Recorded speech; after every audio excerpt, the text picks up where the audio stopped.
afternoon, Griffins. Mr. Grewcock here. I just wanted to take a moment to briefly talk about our topic for Autumn 2, Dynamic Dynasties. Now, of course, some of you have already engaged brilliantly with this topic through the use of our Curiosity Box and have started to do some fantastic research all about the famous dynasties, ancient Chinese culture and weaponry, and bits of geography and landscape work. But just wanted to delve into a little bit more detail into the history and geography topics that we're going to be looking at. So firstly, we're going to be looking at ancient China and the evolution of these dynasties. And to extend on that, where and when the Shang dynasty first appeared from. This is one of the major dynasties in the history of ancient China. Then we're going to be looking at comparing life in historical China to that of Britain. Of course, Britain being a Western European nation and China in the ancient east of the world. So we'll be exploring how the lives they lived and how different they might be. Now, moving on, we'll be also looking at geography by comparing the physical and human geography in both China and Britain. And moreover, we're going to be looking at understanding geographical terms such as climate zones, rivers and mountains. Now at home, it would be really brilliant if you could continue that curiosity and that love of learning that you've been showing in the first week back and do this further at home. Maybe you could explore different dynasties apart from the Shang dynasty. Maybe you could take a look at what life in ancient China was like compared to ancient Britain. Or maybe you can compare some of the great physical landmarks of China and in Britain, or some of those human ones, such as the Great Wall of China. Thank you so much for listening. Take care.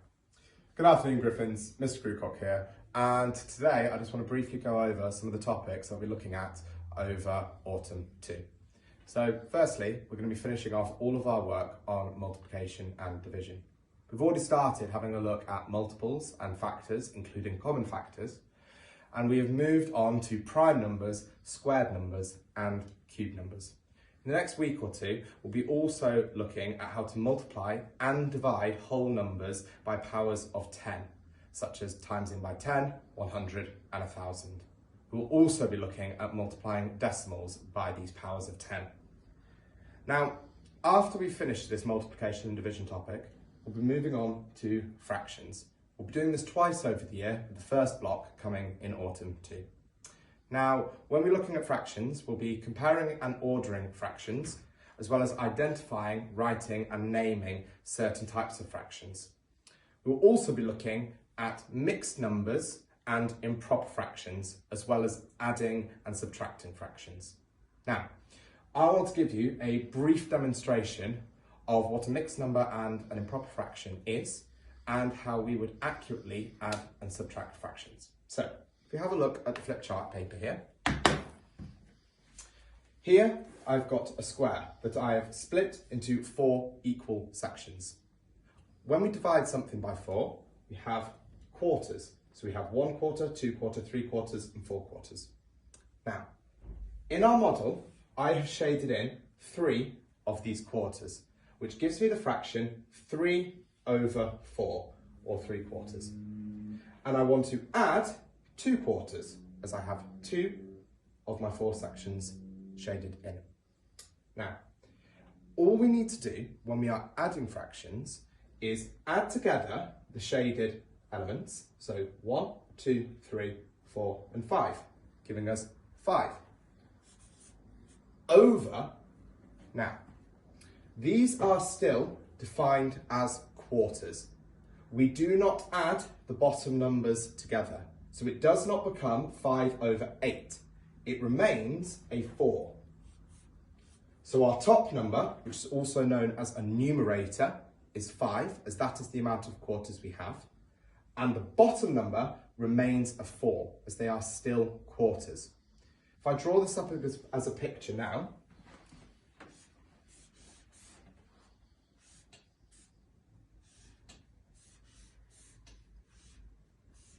we would have 5 quarters. So 1, 2, 3, 4, 5.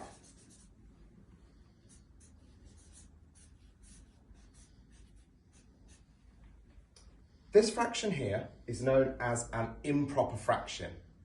It's an improper fraction when the numerator, or the top number, is greater than the denominator, the bottom number. We can convert this into what is known as a mixed number. Now, if we have a look here, this whole shape is now shaded in 4 quarters out of 4 quarters. This is the same as 1 whole. If the numerator and the denominator are the same, that equals 1 whole.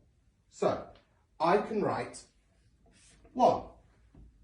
However, we are also left with 1 quarter out of this shape shaded in.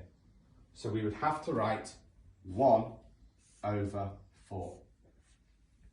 This is known as a mixed number when we have a whole number followed by a fraction. This is just a brief look at some of the things we'll be exploring this term in maths. Thanks so much. Good afternoon, Griffins. It's Mrs. Quick here, and I'm going to briefly talk to you about what we'll be looking at in our English lessons during autumn 2. I'm going to begin with reading, and we've got a different book to look at this half term. It's a book called Holes, and we're going to be using that book to look at reading skills such as retrieving information, making inferences, and we're also going to learn this half term how to give more detailed answers to questions by explaining our answers and finding evidence from text to do that. To support reading in our school, it'd be really useful if you could encourage your children to read at least 3 times a week, possibly on my own. But we also believe that reading for pleasure is important as well. So please encourage your children to use our library. They're welcome to choose any book that they'd like to and then take a quiz on that. So please encourage your children with their reading. In writing, we're going to be looking at an amazing piece of film called Alma. And from that, we're going to produce a piece of writing that will create suspense and atmosphere. It's a piece of film that really will encourage that. We're going to be looking at how to use dialogue within our writing. So we'll be looking at how to use speech punctuation, including inverted commas, and other things like that. To help with grammar, it would be really useful if we could look at word classes. It's something that the children are getting really good at, but we need to practice all the time. Word classes just mean things like nouns, verbs, adjectives and adverbs.